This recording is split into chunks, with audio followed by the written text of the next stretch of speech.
नमस्कार। कराने आपको अपने अधिकारों का एहसास, हाजिर हैं हम फिर से लेकर आपका अपना कार्यक्रम कानून की बात। दर्शकों, जैसा कि हम जानते हैं कि मनुष्य एक सामाजिक प्राणी है। समाज में व्यवस्था बनी रहे इसीलिए कानून बनाए जाते हैं। ये जो कानून है ये किसी एक व्यक्ति, वर्ग या समुदाय के लिए नहीं है, ये हम सब के लिए है।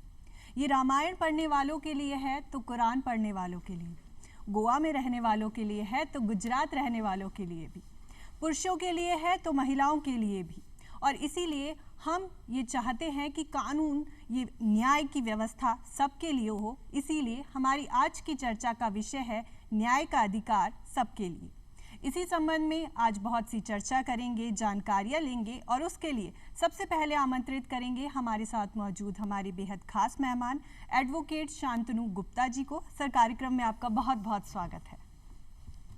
धन्यवाद राखी जी। तो क्योंकि आज जो पूरी चर्चा रहने वाली है उसका जो विषय है वो है कि न्याय का अधिकार सबके लिए। जब हम कहते हैं कि न्याय सबके लिए हो तो आखिरकार ये जो पूरा कॉन्सेप्ट है इसका मूल भाव क्या है और क्या उद्देश्य है? राखी जी, ये जो न्याय की बात हम जो करते हैं जी, इसका मूल भाव हम हमेशा लेते हैं हमारे संविधान से। हमारे संविधान में ऐसे बहुत से प्रोविजंस हैं जी, जो आपको बताते हैं कि न्याय सिर्फ एक के लिए नहीं है, सबके लिए है। जी, वो जाति में भेदभाव नहीं करता, आपके रंग में भेदभाव नहीं करता, जी, जी, जो है सबके लिए है। हमारा संविधान भी जो है जनता के लिए है, जनता के द्वारा है और जनता से ही है। जी। तो मतलब जो हमारा संविधान है उससे ये पूरी प्रेरणा आती है, क्योंकि हमारे संविधान की रचना इस तरीके से की गई थी कि न्याय की जो व्यवस्था है ये किसी एक व्यक्ति के लिए ना हो, किसी एक वर्ग के लिए ना हो, हम सब के लिए हो। ठीक है, तो हम ये जानना चाहेंगे कि जब हम कहते हैं कि न्याय का अधिकार सबको मिले, कोई भी वंचित ना रहे, तो ये बात होना बहुत ज़रूरी है कि समाज में सब तरीके के लोग होते हैं। बिल्कुल। मेरी आर्थिक स्थिति अलग है, किसी और की अलग है। अब बहुत से व्यक्ति ऐसे हैं जो किसी न किसी चीज़ से परेशान हैं, अपराधों का शिकार हुए हैं, चाहते हैं कि कोर्ट में दस्तक दें, लॉयर अपॉइंट करें, लेकिन जो आर्थिक स्थिति है ना वो बीच में आ जाती है। क्या वो व्यक्ति भी लॉयर अपॉइंट कर सकते हैं? बिल्कुल राखी जी, ये आपने बहुत ही विशेष मुद्दा उठाया है कि हमारी जो कंट्री है, हमारा देश है, इसमें डाइवर्सिटी बहुत है। हर तरीके के लोग आपको यहाँ मिलते हैं, जिनका रहन सहन अलग है, खान पान अलग है। और ऐसे भी व्यक्ति हैं जो अपना दिन भी नहीं गुजार सकते, दो वक्त की रोटी भी नहीं ले सकते। तो उन्हीं के लिए हमारा एक एक्ट आया था, विधिक सेवा अधिनियम, जिसको लीगल सर्विस अथॉरिटी एक्ट भी कहते हैं जी। उसके तहत हमारी 2-3 अथॉरिटीज़ इस्टेब्लिश हुई हैं, जिन्हें हम कहते हैं national legal service authority, state legal service authority. इनमें अगर आप इनके प्रावधानों को पढ़ें जी तो उससे आपको अपना हक पता लगेगा कि ऐसा ज़रूरी नहीं कि आपकी अगर आर्थिक स्थिति ख़राब है या फिर आप किसी लॉयर को या फिर अधिवक्ता को इंगेज नहीं कर सकते तो आप कोर्ट में दस्तक ही नहीं दे सकते या न्याय आपको नहीं मिलेगा। ऐसा नहीं है। अगर आप इनके प्रावधानों को पढ़ें तो इसमें बहुत से लोग इंक्लूडेड हैं, जैसे महिला जी, बच्चे, डिसेबल्ड पर्सन्स, या फिर जिनकी आर्थिक स्थिति बहुत कम है, बिलो पॉवर्टी लाइन है जो, वो एक एप्लीकेशन दे सकते हैं हमारी अथॉरिटीज़ को, जिसके थ्रू उनको एक अधिवक्ता दिया जाएगा। तो जब हम बात करते हैं कि निःशुल्क विधिक सहायता का अधिकार, इसमें ये सब चीज़ें कवर होती हैं। बिल्कुल। और हमारा कॉन्स्टिट्यूशन इसे, हमारा ये जो राइट है इसे प्रोटेक्ट करता है। यस, ठीक है। और एक और चीज़ आती है कि एक कॉन्सेप्ट आता है लोक अदालत का। हमें पता है कि हमारी नॉर्मल कोर्ट्स हैं, उनका एक पर्टिकुलर प्रोसेस होता है जिसके अनुसार वो चलती हैं। कोई भी मामला है कोर्ट में चलेगा तो पूरी प्रक्रिया का पालन हमें करना पड़ेगा, चाहे समय कितना भी लगे। लेकिन हम चाहते हैं कि जो हमारा काम है वो जल्दी हो जाए, हमें कोर्ट के चक्कर इतने ज़्यादा ना काटने पड़े। उसमें सबके लिए सुविधा है, जो पार्टीज हैं उनके लिए भी है, कोर्ट के लिए भी है कि कोर्ट का भार भी कम हो रहा है। तो ये जो लोक अदालत का कॉन्सेप्ट आता है ये किस तरीके से काम करता है? राखी जी, ये जो हमारा लोक अदालत का कॉन्सेप्ट है ये महत्वपूर्ण इसलिए है कि हमारे देश में अनगिनत केसेस हैं और जुडिशरी है लिमिटेड। तो हर कोर्ट के पास पेंडेंसी इतनी होती है, साल भर साल वो बढ़ती ही जाती है। तो उसको कम करने का तरीका है ये लोक अदालत का ज़रिया। लोक अदालत के थ्रू अगर मेरा कोई वाद विवाद चल रहा है किसी कोर्ट में, और मैं चाहता हूँ कि उसमें इतना समय ना लगे जी, तो मैं एक आपसी समझौते के तहत आके लोक अदालत में जल्दी से जल्दी एक रिलीफ ले सकता हूँ। जी जी जी। तो लोक अदालत इसलिए भी ज़रूरी है कि पहली बात तो आपका पैसा भी बहुत बचेगा, बिल्कुल, क्योंकि आपको लॉयर को भी और नहीं देना पड़ेगा, और दिन पे दिन जो भी प्रोसीडिंग्स होती हैं जी जी, उसमें भी आपके थोड़े छोटे मोटे खर्चे लगे जाते हैं। अगर आपको प्रोसीडिंग देखने जाना है तो आप आएंगे जाएंगे, उसमें आपका खर्चा लगेगा। तो उससे बहुत बेटर है कि आप लोक अदालत में आके एक एप्लीकेशन दें और अपना रिलीफ वहीं से ले जाएं। जी। और आज की जनरेशन तो हर चीज़ जल्दी चाहती है। हम ऑनलाइन शॉपिंग करते हैं, हम ऑनलाइन सारे बिल जमा कराते हैं, हमारी सब चीज़ें आजकल जल्दी हो रही है। तो जब न्याय का कॉन्सेप्ट आता है तो ये भी हमें जल्दी चाहिए, उसमें क्यों कमी रखें। जी जी जी, बिल्कुल। ठीक है, आगे आपसे ये जानेंगे कि आपने जिक्र किया था राष्ट्रीय विधिक सेवा प्राधिकरण का, ये किस तरीके से इसका गठन किया गया है और क्या काम ये करते हैं? तो ये राखी जी बेसिकली जो हमारा एक्ट है, जो मैंने एक्ट बताया आपको, उसके तहत सबसे पहले तो हमारा नेशनल लेवल पे एक अथॉरिटी सेट इस्टेब्लिश होती है, जिसको हमारे माननीय chief justice of India chair करते हैं। ओके। उसके बाद हमारी स्टेट लीगल सर्विस अथॉरिटी आती है, जिसको हमारे माननीय राज्य के चीफ जस्टिस चेयर करते हैं। ओके। और उसके नीचे आती है हमारी डिस्ट्रिक्ट लेवल की अथॉरिटी। ठीक है। तो हमारा जो स्टेट लेवल अथॉरिटी आप बता रहे हैं, राजस्थान राज्य की, उनका काम ये रहता है कि वो प्रमोट करें इस चीज़ को कि जो लोग न्याय की तरफ नहीं आ सकते उनकी तरफ हम चलें। जी जी। कि न्याय को भी उनकी तरफ ले जाया जा सकता है। बिल्कुल। वो कोशिश करते हैं सबको एजुकेट करने की, कि उनके अधिकारों का उनको पता चले, उन अधिकारों के लिए वो लड़ सकें। सिर्फ उनकी आर्थिक स्थिति खराब है इस वजह से वो रुके ना।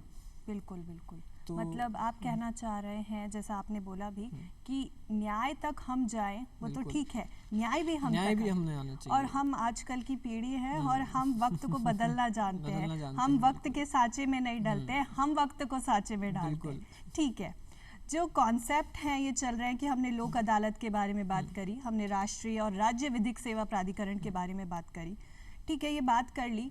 लेकिन एक इम्पॉर्टेंट चीज़ ये भी आती है कि विधिक साक्षरता। आज जो लॉयर हैं उन्हें पता है कि कौन कौन से कानून हैं, जजेस को पता है, कोर्ट से रिलेटेड बाकी के लोगों को पता है, लेकिन एक आम आदमी उसे भी तो पता होना चाहिए। भी बिल्कुल पता। अब हमारे संविधान में मौलिक अधिकारों का प्रावधान है, मौलिक कर्तव्यों का भी प्रावधान है, तो ज़रूरी नहीं है कि जो लोग कोर्ट से रिलेटेड है वो ही इन चीज़ों को जाने। हर आम व्यक्ति, भारत का हर नागरिक कम से कम जो उनसे मूल रूप से जुड़े हुए कानून है, प्रोविजंस है, उन्हें तो जाने। तो ये जो विधिक साक्षरता का प्रावधान है, ये क्या भूमिका निभाता है देश में परिवर्तन लाने के लिए? राखी जी, ये बहुत ज़्यादा महत्वपूर्ण है कि लोग अपने अधिकारों को जानें, ना कि सिर्फ उनके लिए लड़ें।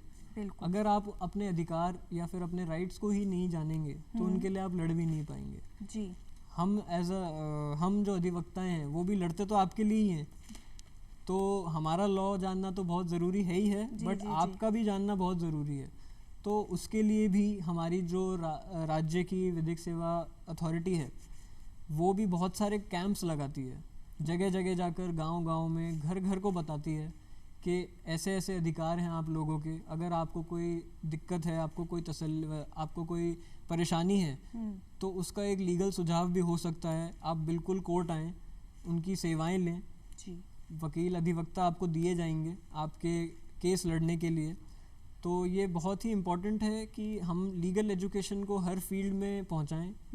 बच्चा को पता होना चाहिए उसके अधिकार। बिल्कुल, क्योंकि इतने खास प्रोविज़न हमारे पास है कि हम सोचते हैं कि नहीं, हमारी आर्थिक स्थिति अच्छी नहीं है, हम कहाँ कोर्ट जाएंगे, हमारे पास कहाँ इतना अमाउंट है कि वकील को देंगे, 2 वक्त की रोटी मिल जाए वही बहुत है। पर यदि हमें ये पता है कि नहीं, इसके लिए हमें पैसे लगाने की तो ज़रूरत ही नहीं है, सरकार हमें सुविधा दे रही है, CRPC में प्रोविजंस है, कॉन्स्टिट्यूशन है, कोड ऑफ सिविल प्रोसीजर है, कितनी सारी चीज़ें हैं। एक चीज़ जो नहीं है वो है अवेयरनेस। ठीक है, तो एक और कॉन्सेप्ट आता है जनहित याचिकाओं का। ज़रूरी नहीं है कि यदि मैं कुछ चीज़ के लिए आगे आना चाहती हूँ, मुझसे रिलेटेड कोई मैटर है और वो सिर्फ मुझसे ही रिलेटेड नहीं है, वो समाज के एक बड़े वर्ग से रिलेटेड है, तो PIL का एक कॉन्सेप्ट आता है, ये क्या है? PIL का फुल फॉर्म है पब्लिक इंटरेस्ट लिटिगेशन। इसके नाम से ही आपको पता लगेगा कि मैं ऐसी कोई भी याचिका डाल सकता हूँ जिसके लिए पूरा पब्लिक सफ़र कर रही हो या फिर उन पब्लिक को दिक्कत आ रही हो, तो उसके लिए कोई भी व्यक्ति कैसे भी कोर्ट में अप्रोच कर सकता है। यहाँ तक कि आप मानेंगे नहीं कि कोई व्यक्ति लिफाफे में भी अपनी पीआईएल दे सकता है किसी कोर्ट को, और कोर्ट खुद से एक्शन ले सकती है उस पर। अच्छा। तो ये बहुत ही महत्वपूर्ण एक हमने सिस्टम डेवलप किया है इस देश में जी, कि हमारे जो भी अधिकार हैं, चाहे वो हमसे रिलेटेड ना हो या फिर हमें इफ़ेक्ट ना करते हो, बट अगर वो पब्लिक को इफ़ेक्ट करते हैं तो बिल्कुल उनके अगेंस्ट एक्शन ले सकते हैं। ठीक है, क्योंकि भारत वसुदेव कुटुंबकम की बात करता है। हम केवल अपनी बात नहीं करते हैं, हम सबकी बात करते हैं। आपने कहा कि कोर्ट जो है खुद आगे आ सकता है और संज्ञान ले सकता है। वहीं से एक कॉन्सेप्ट आता है जुडिशियल एक्टिविज्म का, कि ज़रूरी नहीं है कई बार कि हम ही कोर्ट जाएं, कोर्ट खुद महसूस करता है कि नहीं, समाज में ये चीज़ है, हमें इस पे काम करना ज़रूरी है, और वो खुद संज्ञान लेते हैं। किस तरीके से ये सब होता है? देखिए राखी जी, जब भी हम अपने संविधान की बात करते हैं, हमारे देश में हमेशा 3 पिलर आते हैं जी। एक तो एग्जीक्यूटिव, एक लेजिस्लेचर और एक जुडिशरी जी। हमने जुडिशरी को बहुत ही इंडिपेंडेंट रखा हुआ है, जो कि बहुत महत्वपूर्ण है, इसलिए कि वो बिना किसी डर के, बिना किसी रोक टोक के जनता की सेवा कर सकें। बिल्कुल। उस सेवा करने के लिए जुडिशियल एक्टिविज्म बहुत ज़रूरी है कि जहाँ कहीं भी कोर्ट को लग रहा है कि कहीं गलत हो रहा है किसी के साथ, या फिर कोई चीज़ सरकार कुछ गलत कर रही है, तो वहाँ वो खुद से एक स्टेप ले सकते हैं। यहाँ तक कि उनको वेट भी नहीं करना पड़ेगा कि कोई उनको अप्रोच करे, कोई व्यक्ति या फिर याचिका लेकर आए, वह खुद से एक्शन ले सकते हैं, जिसे सुओ मोटो कॉग्निजेंस कहते हैं। उसके थ्रू वो अपनी प्रोसीडिंग्स चला सकते हैं और उस पर बिल्कुल ऑर्डर्स दे सकते हैं। सर, आपने हमें बताया कि ये भी कर सकते हैं, ये भी कर सकते हैं, ठीक है, इतने सारे प्रोविजंस हमारे पास है, लेकिन तब तक कुछ नहीं होगा जब तक लोगों में खुद में अवेयरनेस नहीं होगी। तो यदि हम सरकारी प्रयासों की बात करें कि सरकार लोगों में जागरूकता लाने के लिए क्या क्या प्रयास कर रही है, वो क्या है, ये आपसे जानेंगे। सरकार राखी जी, जैसे मैंने बताया कि जो हमारी राजस्थान राज्य की अथॉरिटी है, वो जगह जगह कैंप लगाती है, जगह जगह लोगों को बताती है। यहाँ तक कि स्कूल कॉलेजेस में भी हम बात करें, जो हम ग्राउंड लेवल की बात करते हैं, कि ये चीज़ें ग्राउंड लेवल पे डेवलप करना बहुत ज़रूरी है। हर बच्चे को पता होना चाहिए उसके अधिकार, ताकि वो भी अपने परिवार में फैला सके। बिल्कुल। और एजुकेशन से अच्छा कोई भी रास्ता नहीं है इसको और जागरूकता को बढ़ाने का।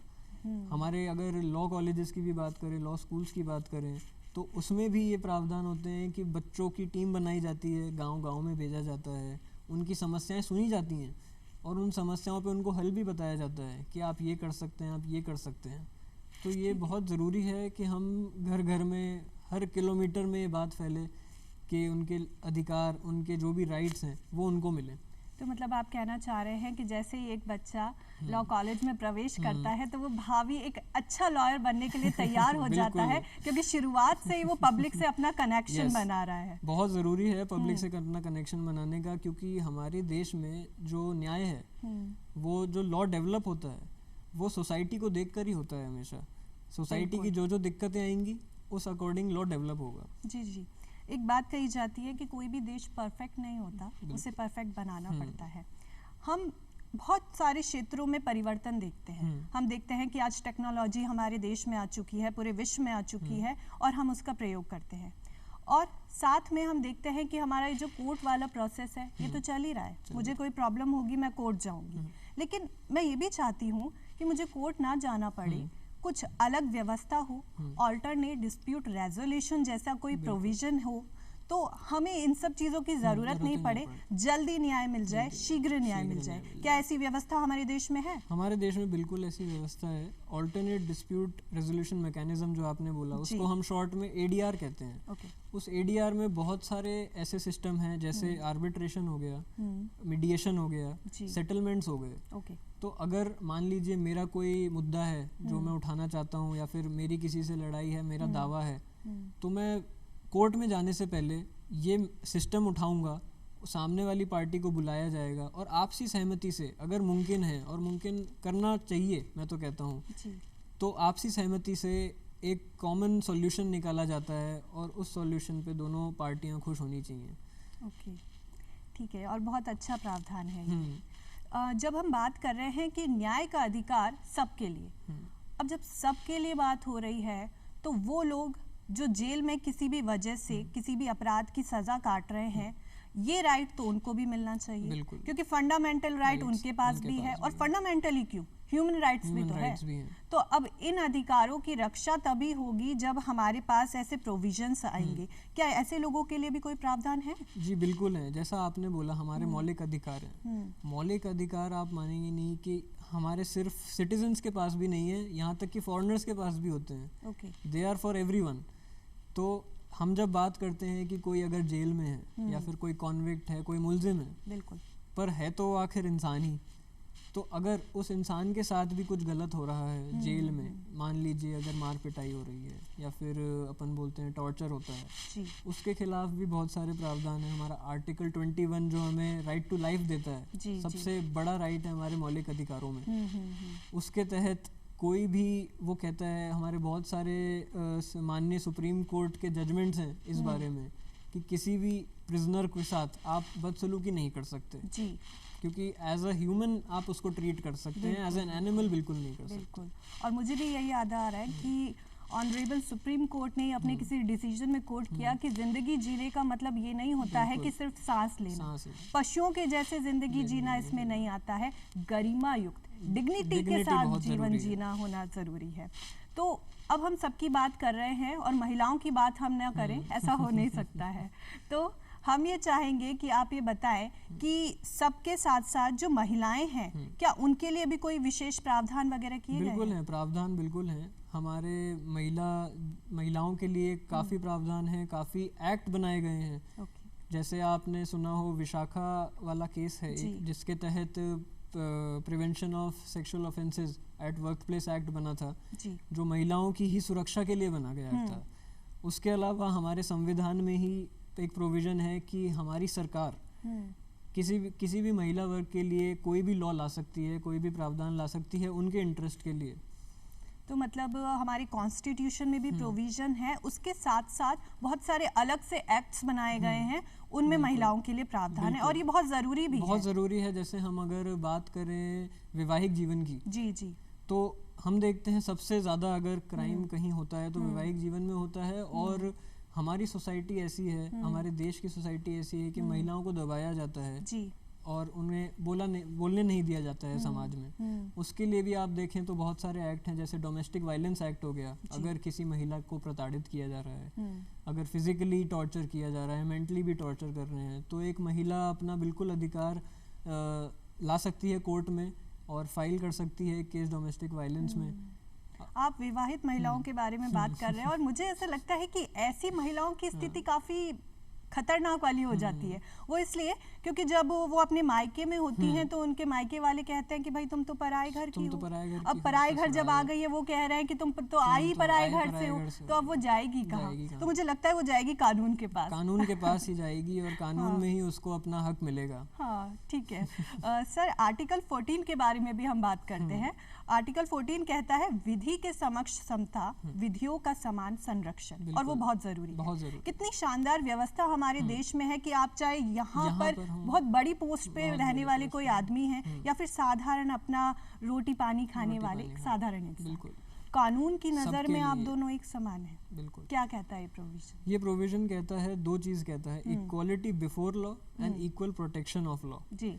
इक्वालिटी बिफोर लॉ का मतलब है कि आज की तारीख में जैसा आपने बताया, जैसा मैंने भी बताया कि हमारे देश में बहुत डाइवर्सिटी है। हर तरीके के लोग यहाँ मिलेंगे आपको, हर रेस के, हर रिलीजन के। तो कोई भी कहीं से भी बिलोंग करता हो, उससे कोई मतलब नहीं होता कोर्ट में। सबके लिए लॉ एक ही है। जो भी लॉ बनता है सब पे एक तरीके से लागू होगा और उसके अधिकार भी सबको ही मिलेंगे। तो अगर मैं गरीब हूँ, मैं 2 रोटी अगर अफोर्ड नहीं कर पाता हूँ, तो मेरे लिए भी लॉ पूरा वही है जो किसी और के लिए होगा, जो बढ़िया 5 स्टार होटल में खाना खा रहा होगा।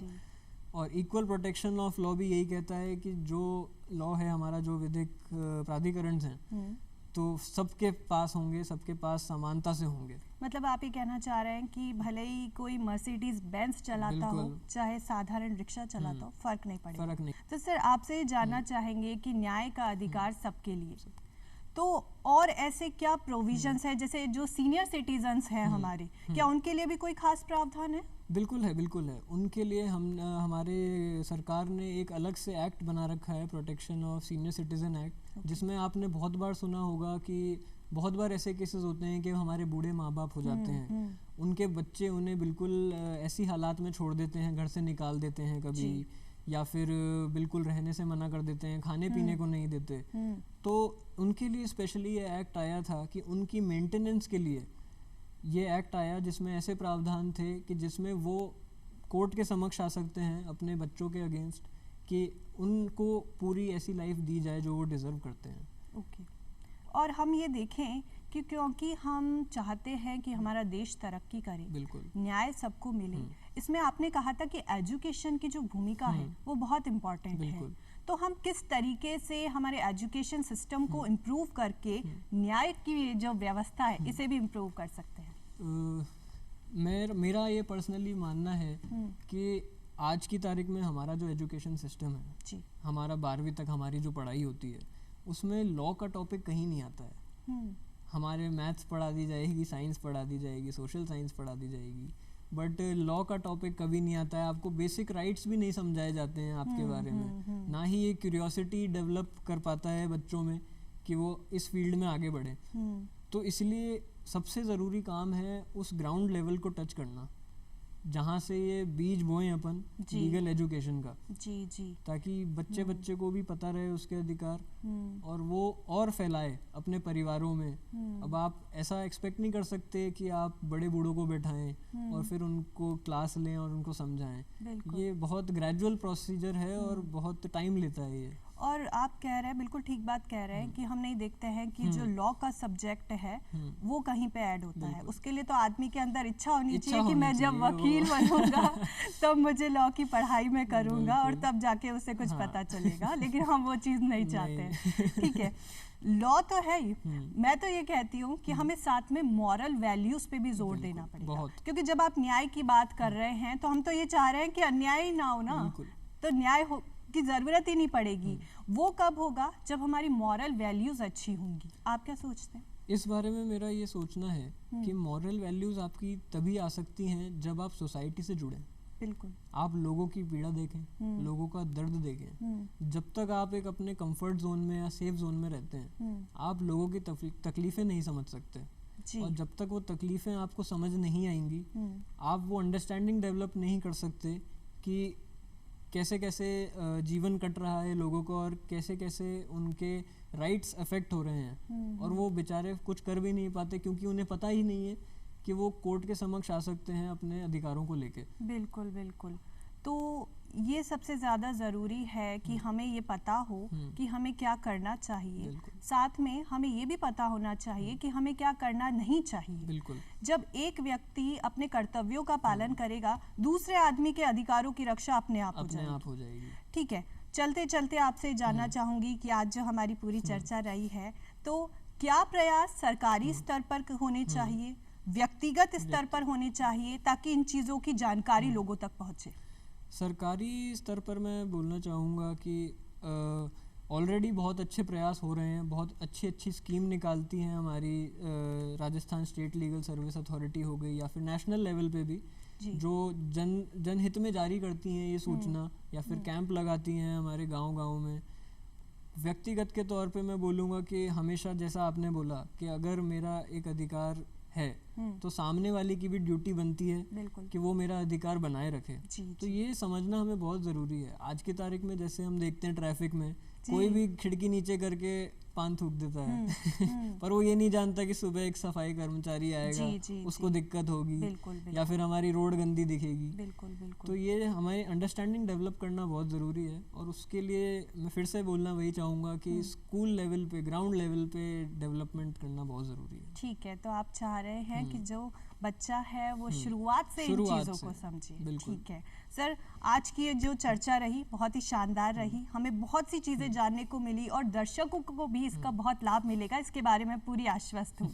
तो आज आपने शिरकत की, अपना अमूल्य समय दिया, हमें जानकारी दी, उसके लिए बहुत बहुत धन्यवाद। तो दर्शकों, आज की चर्चा के बाद हम ये कह सकते हैं कि जो भारत है वो विश्व का सबसे बड़ा लोकतांत्रिक देश ऐसे ही नहीं बना है, इतनी शानदार कानूनी व्यवस्था हमारे पास है, हमारे पास लोक अदालतों का कॉन्सेप्ट है, निःशुल्क विधिक सहायता, विधिक साक्षरता, मौलिक अधिकार, मौलिक कर्तव्य, ऐसे ऐसे प्रोविजंस हमारे पास है। तो चलिए इनका उपयोग करते हैं, खुद भी थोड़े जागरूक होते हैं। तो अगली बार नए विषय के साथ आपके साथ मुलाकात करेंगे, तब तक के लिए इजाज़त दीजिए, नमस्कार।